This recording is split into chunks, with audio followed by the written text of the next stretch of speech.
Brian Wilson, Smile.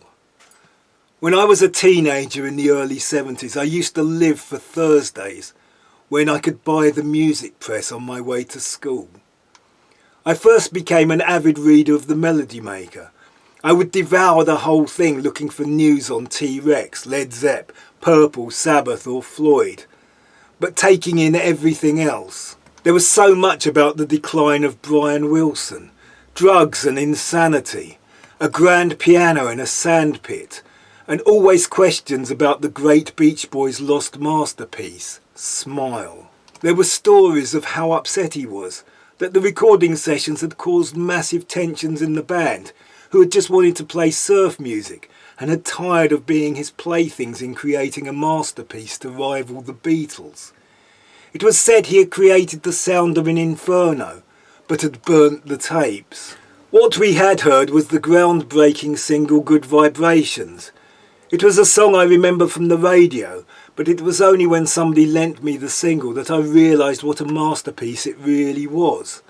A medley of ideas with the perfect rhyming couplet. I don't know where, but she sends me there. And the grandest of climaxes.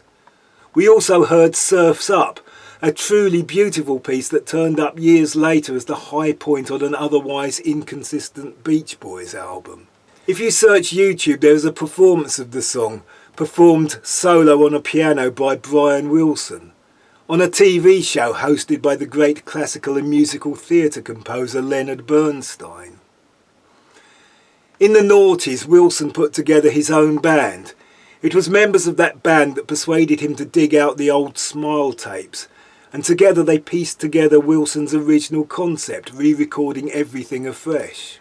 You can hear the wear and tear of bodily abuse and age in Wilson's voice, but the backing vocals are everything you would have expected from the Beach Boys. Without the technical challenges that would have hampered him in 1967, Wilson achieves a bright, clean, well-produced sound. There are the other known songs of Cabin Essence, Vegetables and Heroes and Villains, and there is a version of Good Vibrations, which is even more elaborate than the single, but suffers from worse lyrics. And there are songs and incidental pieces in all kinds of styles that all go together to make up one long work that requires to be listened to as a whole. It is a sort of geographical and historic tour of the US, starting in Plymouth Rock and taking in the Wild West and ending in California. Smile, Brian Wilson.